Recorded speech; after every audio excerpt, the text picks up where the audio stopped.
Hadirin dimohon tenang dan tolong untuk mendengarkan, karena berdirinya saya sini bukan untuk basa-basi belaka, apalagi menunggu di kursi oleh dewan juri. Tapi saya akan mengucapkan beberapa patah kata yang akan saya patahkan menjadi ribuan kata, dan insya Allah akan bermanfaat bagi kita semua. Amin.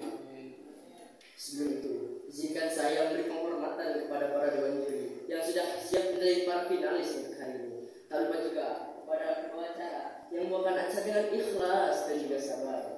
Dan tak lupa juga para panitia penyelenggara musi 1 Musabaqah Ilmiah Islamiyah di Mahad Sapi ini. Semoga selalu dalam lindungan dan juga rahmat Allah Subhanahu wa taala. Amin. Sungguhnya Al-Quran diawali Al-Fatihah, dan Al-Fatihah diawali oleh basmalah. Bismillahirrahmanirrahim. Allah sang pencipta hukum, hambanya harus patuh. Assalamualaikum warahmatullahi wabarakatuh. Puji serta puji syukur kita kepada kehadirat Allah Subhanahu wa taala yang telah memberikan nikmat yang begitu besar. Bayangkan saja, maksudnya tidak nikmat yang sembarang dan kita Allah kepada kita semua. Bayangkan saja, walaupun ranting-ranting dijadikan penanya, serta daun-daun dijadikan kertasnya, juga samudra dijadikan tinta-tintanya. Itu semua takkan mampu dan takkan bisa untuk menuliskan nikmat Allah yang begitu melimpah kepada kita semua. Semoga kita selalu menjadi umatnya yang selalu diberi rahmat dan juga perlindungan. Amin. Tak lupa juga selawat. Semoga selalu tercurahkan kepada sang kekasih alam, pembawa risalah ajaran agama Islam, profesor yang telah, guru yang tak pernah salah, emasnya kota Mekah, mutiaranya kota Madinah. Siapa lagi kalau bukan Habibina wa Syafiina wa Maulana Muhammadin sallallahu alaihi wasallam. Allahumma shalli wa sallim wa barik.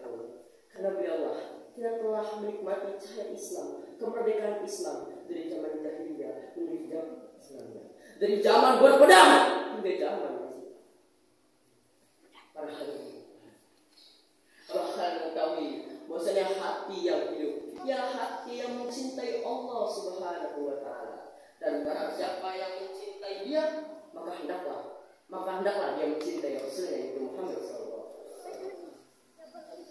Bagi hamba yang beriman seperti itu, patutlah kita bersyukur kepada Allah Subhanahu wa taala yang Maha Besar, karena Dia telah memberikan pedoman kepada hidup kita, pendamping hidup kita melalui Rasulullah sallallahu alaihi wasallam.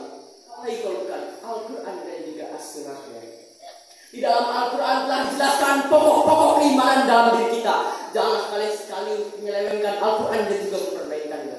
Dan bagaimana cara mengamalkannya telah dijabarkan pada sunnah dan juga perbuatan Rasulullah SAW.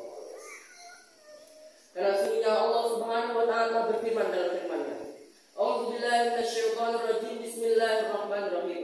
Qul in kuntum tuhibbunallaha fattabi'uni yuhibbukumullahu faghfir lakum dzunubakum wallahu ghafurur rahim. Dan katakanlah wahai Muhammad, jika engkau mencintai Allah, maka ikutilah aku. Niscaya Allah akan mencintaimu dan mengampuni segala dosa-dosamu. Sesungguhnya Allah mengampuni lagi. Ketika kita sudah menjalankan perintahnya dan menjauhi segala larangannya, pastilah kita berharap ridho dan rahmatnya. Betul? Dan juga apabila kita mengikuti perbuatan serta sunnahnya Rasulullah, kita pasti selalu berdoa, ya Allah, berilah hamba syafaat pada kiamat nanti. Tapi ingatlah wahai para hadirin dan juga pemirsa, bahwasanya syafaat ini hanya diberikan pada umatnya saja. Dan siapa umatnya itu? Ada orang-orang yang mencintai Nabi, orang-orang yang selalu bersalawat kepada Nabi dan tak pernah mempermainkan nama Nabi dengan asal. Tapi ingatlah bahwasanya umat itu adalah orang-orang yang mencintai Allah serta Rasulnya. Janganlah salah kaprah dan janganlah salah paham bahwasanya dari kata mencintai Allah dan juga Rasulnya, di mata Muhammad, cinta bukanlah suatu nafsu syahwat birahi yang ada dalam manusia yang biasa, bukan manusia seperti Rasulullah SAW. Tapi cinta yang dimaksud adalah fitrah, dan fitrahnya inilah yang menimbulkan rasa cinta kita kepada Allah dan juga Rasulnya. Semoga kita selalu dapat terdengar dari kesempatan. Yang paling utama yang harus kita ketahui ketika kita bicara bagaimana cara menimbulkan dan mendapatkan rasa cinta kita kepada Nabi Muhammad sallallahu alaihi wasallam. Yang pertama, Allahu ta'ala billahi minasyaitonir rajim. Bismillahirrahmanirrahim. Wa ma Muhammadun illa rasulun qad khalat min qablihi rusul. Afa imma ta'udu ila qalabtum ala aqabikum. Wa may yanqalib ala aqibaihi fala yadurru Allah syai'a. Wa sayajzillahu asy-syakirin. Dan sesungguhnya telah berlalulah rasul-rasul, dan sesungguhnya Muhammad hanyalah seorang rasul, dan telah berlalulah rasul-rasul selain dirinya.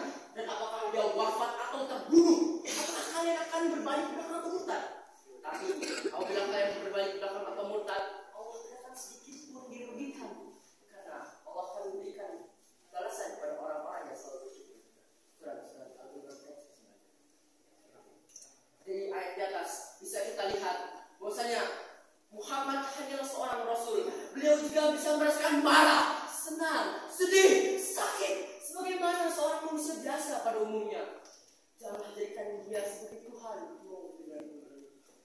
Memanglah sangat mudah untuk mengatakan bahwasanya saya cinta Nabi, saya umat Nabi, saya umatnya Rasulullah, tapi tak pernah sekalipun bersolawat kepadanya.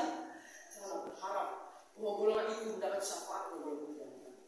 Tapi ada juga yang mengatakan bahwasanya saya cinta Nabi, saya umat Rasul, tapi tidak tahu bagaimana cara menjabarkan cintanya itu kepada Muhammad SAW.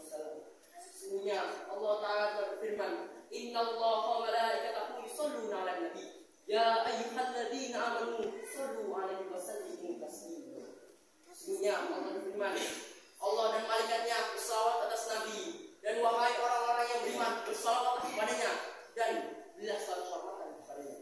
Itulah amalan yang paling afdol, amalan yang paling baik dan yang pasti diterima di sisi Allah Subhanahu wa taala dan juga Rasulnya. Dan umat Rasulullah adalah orang yang selalu bersalawat dan juga mencintai Allah. Rasulullah bersabda, "Man shalla ala salatan sallallahu ala ashrin rahul muslim." Barang siapa yang bersalawatnya sekali, maka Allah akan bersalawat kepadanya 10 kali. Masya Allah. Pahala orang-orang yang beriman selalu diterima di mana saja dan kapan saja. Apapun keadaannya, selalu bersalawatlah. Walaupun kalian sedang seperti ini, bersalawatlah. Mungkin kalian akan dapat perlindungan dan juga pertolongan. Kalian sedang di jalan, kalian sedang membaca sawah, kalian sedang mengerjakan PR, selalu bersalawatlah. Karena itu amalan yang paling afdol, yang paling saya terima di sisi Allah SWT. Tidak hanya itu, mengetahui kisah dan juga risalah ajaran agamanya, itu juga bentuk rasa cinta kita kepada Rasulullah. Sebagaimana kata mengatakan, apabila tak kenal maka tak sayang.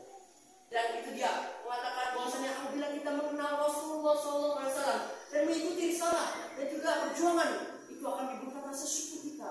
Karena alhamdulillah ya Allah, hamba telah menjadi umatmu, umat yang akan ditolong di yaumil kiamat nanti. Hamba selalu bersolat padamu dan selalu menyebut namamu, dan aku salat walaupun beberapa pagi. Baiklah, hari ini setelah karena waktu, mungkin ada banyak yang hal bisa disampaikan kepada kalian untuk menimbulkan rasa cinta kita kepada Rasulullah SAW. Tapi saya sendiri akan memberikan alasan karena waktu itu tidak bisa diulang. Oleh karena itu, selalu bersalawat kepada Nabi. Jangan kalian berbuat asal, jangan kalian mendengarkan nama Nabi dan juga berdoa Rasulullah. Selalu ingatlah Rasulullah, selalu ingatnya Allah, selalu ingatlah Allah. Maka jika kalian mengingat mereka, maka mereka juga akan mengingat kalian. Mungkin itu yang bisa disampaikan. Kurang mohon maaf. Jika ada kata-kata yang salah, itu datangnya dari lisan saya. Jika ada kata-kata yang benar, itu datangnya dari Allah Subhanahu wa taala. Dan ingatlah, untuk makola datang bermankola. Jangan lupa juga menjada wajada. Akhir kalami. Assalamualaikum warahmatullahi wabarakatuh.